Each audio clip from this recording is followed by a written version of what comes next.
Toute l'attraction de Schaerbeek est venue grâce au Congo. C'est la seule commune où on trouve tellement des références au Congo, sauf les casernes à Etterbeek où toutes les rues ont des noms d'explorateurs ou des officiers de la force publique, des officiers blancs. Dans toute Bruxelles, il y a plus de 50 rues qui portent des noms qui font référence au Congo.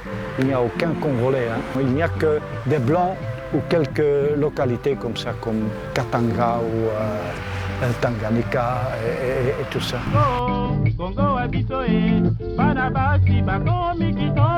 J'ai vécu ici avant 25 ans. Ça m'a frappé qu'il y avait pas mal de références au Congo. Il faut regarder les rues. On a la rue Rankin ici, le ministre de la colonie. Il y a la rue Van der Meers. C'est le général qui a été à l'initiative du monument d'Helmet. La rue Gallet, Gallet le peintre, qui a fait le portrait officiel de Léopold II pour la conférence, la première qu'il a organisée sur l'Afrique. La rue Vinsot, près de la place d'Aï, qui est en fait le sculpteur préféré de Léopold II. C'est lui qui a fait le fronton du palais de Bruxelles, mais aussi la statue de Léopold II sur la place du Trône. N'oublions pas la place Massuy. Et la rue Massuy, Massuy en fait était le responsable quand il y avait l'exposition universelle à Bruxelles de 1897. Il y avait la section Tervuren, et bien c'était Massuy qui était responsable. Place Massuy aussi, il y avait une usine de balances très précis comme ça. Du temps de Léopold II, c'était des balances pour les pharmacies, mais surtout pour le Congo et pour l'Afrique du Sud, pour avoir le poids juste des diamants et des petits morceaux d'or.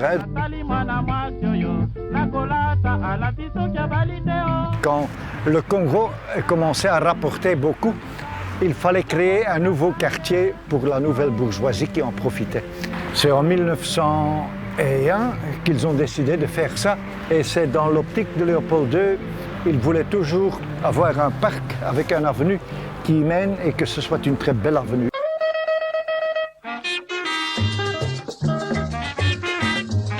Il faut s'imaginer qu'au moment que ça s'est construit ici, c'était encore la campagne. Il y avait déjà un domaine là qui était connu des Bruxellois pour se promener le long de la chaussée d'Arc où il n'y avait presque pas de maison. Et donc ils venaient boire ici quelque chose dans ce qu'on appelait en bruxellois les kavitjes. Ce sont des petits cafés et la bière est fraîche parce qu'on n'avait pas de frigo. Il y a encore maintenant le sobriquet des Schaerbeekois. Les ânes, pourquoi? Parce que c'était des agriculteurs. Ils venaient avec leurs légumes et leurs fruits dans la ville de Bruxelles le matin très tôt, et les Bruxellois attendaient le bruit des ânes, et c'est pour ça qu'ils disaient les ânes sont là, les Schaerbeekois sont là. C'est de là que ça vient.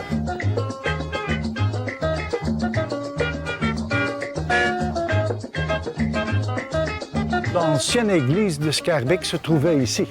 Donc au milieu de ce qui devait devenir le boulevard, on a démoli en 1905. Pour commémorer ça, on a mis une grande truc ici. Et là, c'était le presbytère où habitait le curé. On a gardé la vue de l'ancien village avec l'ancienne église. Elle est là, comme ça a été avant qu'on a aménagé l'avenue Louis-Bertrand. Pour que le public qui venait soit vraiment riche, il y avait un concours d'architecture pour les maisons, mais aussi il y avait certaines obligations pour quelqu'un qui construisait. Par exemple, il fallait avoir une façade de 6 mètres au minimum, et il fallait que la façade coûtait un certain montant par mètre carré. Sinon, il n'y avait pas de permis de construire. C'est pour ça que toutes les maisons ici sont assez importantes, et ils ont été faits tous entre 1901 et 1905 à peu près. Qui venaient ici, sur l'avenue Bertrand, c'était surtout des gens qui avaient fait leur argent au Congo. Et il y avait même des Anversois qui sont venus parce que le port d'Anvers était le lieu où presque tout ce qui venait du Congo était commercialisé. Oui. Donc il y a, et ce sont eux aussi qui se sont établis ici. Il ne faut pas oublier que la première grande compagnie coloniale qui était connue pour les mains coupées, c'est l'Anversoise.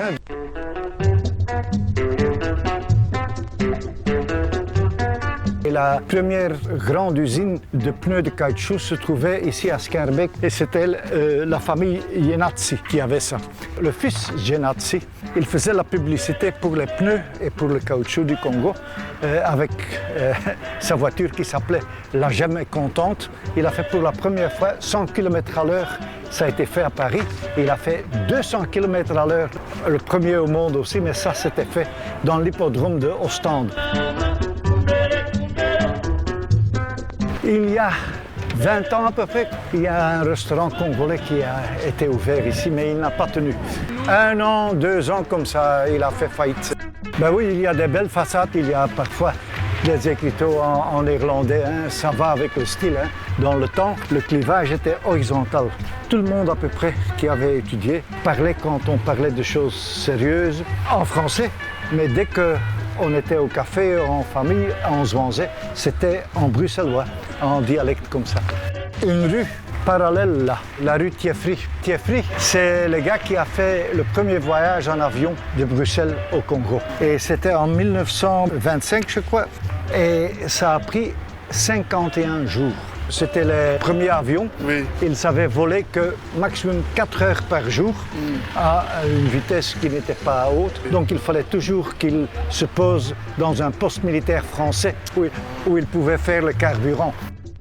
Vous allez demander, est-ce qu'il y avait tellement de gens qui étaient devenus riches du Congo? Il ne faut pas oublier, hein, on pense toujours Léopold II au début et puis l'Union minière et la Société Générale.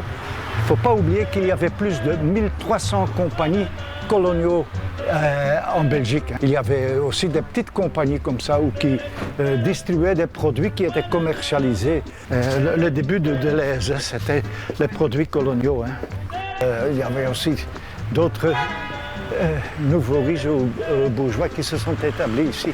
Mais la majorité, c'était des gens, des nouveaux riches grâce au Congo.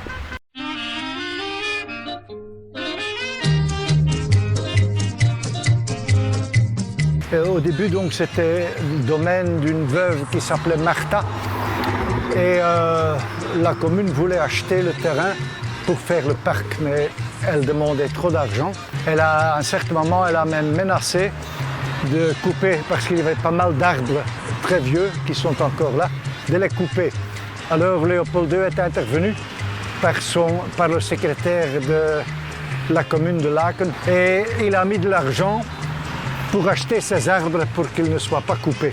Et puis quelque chose qu'on ne sait pas prouver, mais qui a été suggéré dans le temps, c'est que Léopold II a mis, par l'intermédiaire aussi des hommes de paille, la différence entre le prix que la commune voulait donner et le prix que la veuve demandait. Et c'est une somme à peu près de 200 000 € qui normalement a été donnée en stummelings au conseil communal. Les rues qui sont autour, hein, de l'autre côté c'est Lambermont. Lambermont, c'était le délégué de Léopold II à la conférence de Berlin. Au moment où les grandes puissances ont donné l'autorisation à Léopold II de coloniser le Congo. Et la continuation de Lambermont, c'est jusqu'à Place Mézère, c'est Général Waïs. Et Waïs était le premier gouverneur de l'État indépendant du Congo.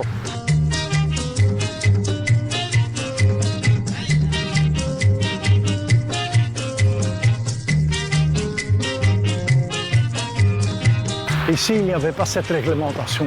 Une façade assez grande, c'était à la belge, chacun selon son goût. Hein. Fondation de Karema, en fait c'est la première colonie belge en Afrique. Elle se trouve maintenant en Tanzanie. Et comment ça s'était fait? Tout le monde connaît l'histoire de Stanley et ses expéditions. Tandis que Léopold II avait aussi organisé 5 expéditions de la côte orientale de la Tanzanie actuelle. Après la première expédition, c'est Cambier qui a fondé ce qui est maintenant encore une ville en Tanzanie, Karema. Puis il a fait carrière chemin de fer du Congo et c'est lui qui a fait la prospection du tracé du chemin de fer. Après commence là-bas l'avenue de Cambier qui va jusqu'à la place Mézère.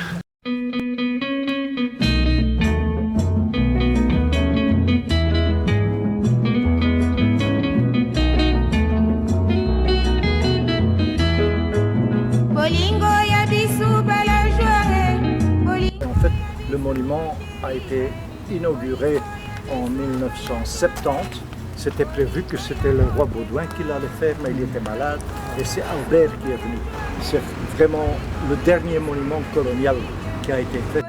On a mis les deux soldats, l'officier et le soldat congolais au même niveau, les deux mains ensemble pour signifier que les deux soldats blancs et noirs ont combattu la main dans la main. On voit le nom du sculpteur, c'est un Anversois, Willy Kreitz, cet artiste qui sculpte ce monument en 1970. Il a fait appel plus à son imaginaire du soldat noir que à une tête de véritable soldat noir. De l'autre côté, il représente bien, on voit bien que c'est un blanc, mais de ce côté-ci, lorsqu'on regarde, ce sont les photos, les images de la propagande coloniale.